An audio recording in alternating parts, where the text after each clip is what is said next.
over to Dusty Staub. Thanks, Steve. Yeah, I've been working with people, getting paid to help people since I was 27. So it's 45 years now. I'm 72. I've been at it for a while. And I've worked in all kinds of settings: crisis centers, life and death centers, alcohol, drug treatment centers, inpatient, outpatient, mental health. And I've worked as a marital and family therapist. And I've been a consultant and a coach now for 37 years in organizations. 32 years ago, founded EQ Leadership. And I guess I'm an honorary VP of Human Systems, or HR, for Solveres. What I'm talking about is my second book, which is The 7 Acts of Courage. And I have a TEDx talk, which is available on the Solveres site, where just 10 minutes long, where I talk about the birth of that and how it changed the trajectory of my life when I was 28 years old. And what we're talking about tonight is the 7th act of courage. We've talked about the first 6 acts. And just repeat them very briefly for people who didn't hear the first ones. The first act of courage is the courage to dream and express the dream. It takes courage because there's critics out there. There's all kinds of naysayers. The second is the courage to see current reality, to be able to see what's working for you, what's working against you, your strengths and your weaknesses. The third act is the courage to confront, to tell truth to power. The fourth act is the courage to be confronted, which is the coin of integrity, telling your truth, but also hearing someone else's truth. The fifth act is the courage to learn and grow, giving up the need to be right. I'm a recovering rightaholic, and being willing to step into the unknown, into ambiguity. The sixth act is the courage to be vulnerable and open to life, knowing it's going to come to an end.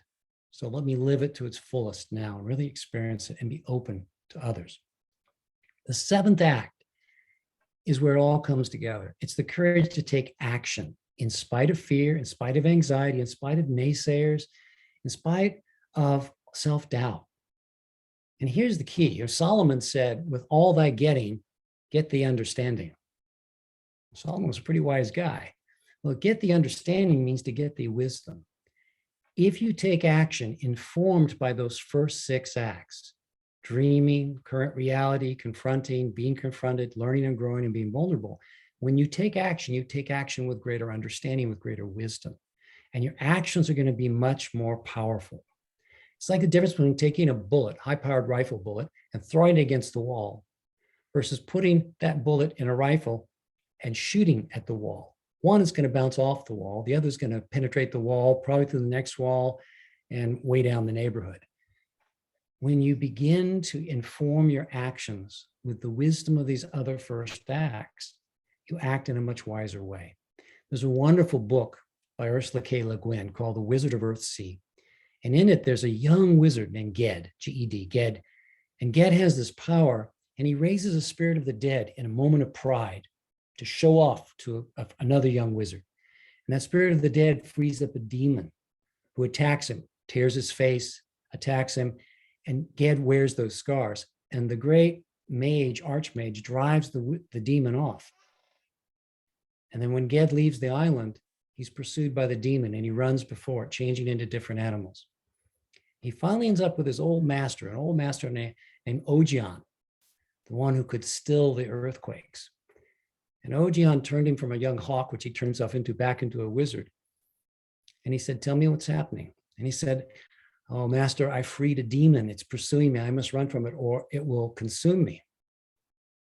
His master said, if you keep running from the demon, from what you fear, it will consume you. You will become what you most fear. You must turn and face it or be destroyed. Master, I'm not strong enough. I'm not strong enough. I will be destroyed. The master went to bed.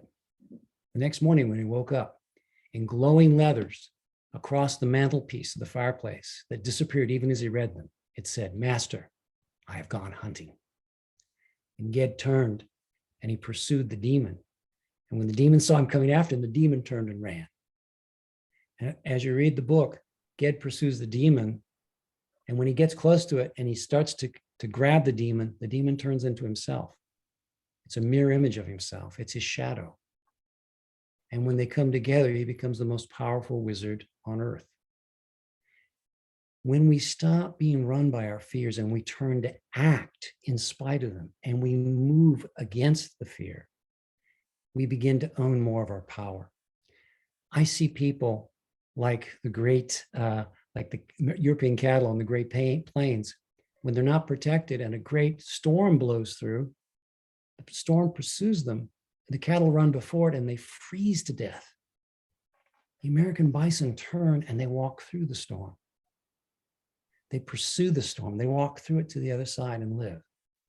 So if you don't want to freeze out your life, if you want to really claim the fullness, you need to take the courage to take action, to move forward. You know, and there are many, many stories I could talk about. Joshua Lawrence Chamberlain, the hero of the second day of battle at Gettysburg, July 2nd, 1863, when the Confederate Army was coming up Little Round Top. And he was assaulted multiple times. Finally, he was left with less than 200 men. Some of them were wounded. Half of them didn't have ammunition. And up the hill comes 50,000 Confederate soldiers.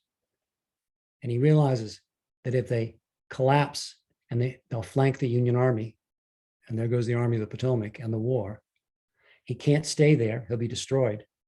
So he steps to the front and he yells one word, bayonet. All the men stand, fixed bayonets.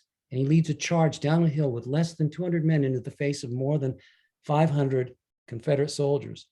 And the charge down the hill was so startling and so fast, the Confederates backed up, ran into each other, and it turned into a complete rout. But he saved the second day of the Battle of Gettysburg, which changed history. And if he hadn't had those other acts of courage, the courage to dream, he was seeing current reality, he understood what was at stake, he was willing to confront, he was willing to be confronted by others. He had all those acts of courage. So when he stood there, he knew he could die, but he knew if he retreated, the cause would die. And if he stood there, he would die. So he took action. He was awarded the Congressional Medal of Honor for that action. Became the governor of Maine 4 times. Joshua Lawrence Chamberlain, Bayonets Forward. It's a great autobiography. There's like 20 books on this man's life. But as you study people, you'll see that truly people who've made their mark in life had the courage to take action. In spite of fear, in spite of doubt, they turned into the fear. And the more you can inform it from the other acts of courage, the more you can act with wisdom and guidance. Just a couple of caveats. Fear is not the problem. Fear is an ally. Fear is simply saying, hey, pay attention. Pay attention. There's something here that could hurt you. Pay attention. There's something here that matters. Be careful. You stop, you look, you think, and then you choose to act. So fear is simply, if you make it an ally, it's just telling you, pay attention. You could make a mistake here. Something could happen that you don't want. Decide if this is something you truly want. I believe the universe puts in front of us those very barriers. When we say we want something, the very barrier is there. And the universe says, do you really want it? Do you really want it? You're willing to move through your anxiety, move through your fear? Because that's what it's going to take. Show me you're committed. Show me you want this. So use fear as an ally to stop and think, this is what I really want. Pay attention, and then take a calculated risk. Starting a business is a risk. Not starting a business is a risk. Getting married is a risk. Not getting married, avoiding something is also another risk. You know, and you cannot live a risk-free life. I'm sorry. You want to take calculated risk as you move forward and as you move forward. So what I'd ask you to do, make fear your ally. It's not the enemy. Courage is the response. Decide if it's something you want and walk through it with as much integrity, with as much wisdom and understanding as you can by listening to the advice of others and their criticism, courage to be confronted, being willing to confront issues, courage to confront, the courage to hold to your dream, the courage to see what you're working against you and not working for you, the courage to give up the need to be right. Because, as I said, you can either be right or happy. You can either be right or more successful. You can either be right or you can really get what you want, but you can't have both. So all of those things, and then the courage to be vulnerable and open to life and others is going to allow you to have that understanding, that wisdom to take really good action. So any questions? And then next week will be the 8th act of courage, which I'm working on right now. The 8th act of courage is the courage to let go. We'll talk about that next week. But any questions or comments or thoughts about the courage to take action?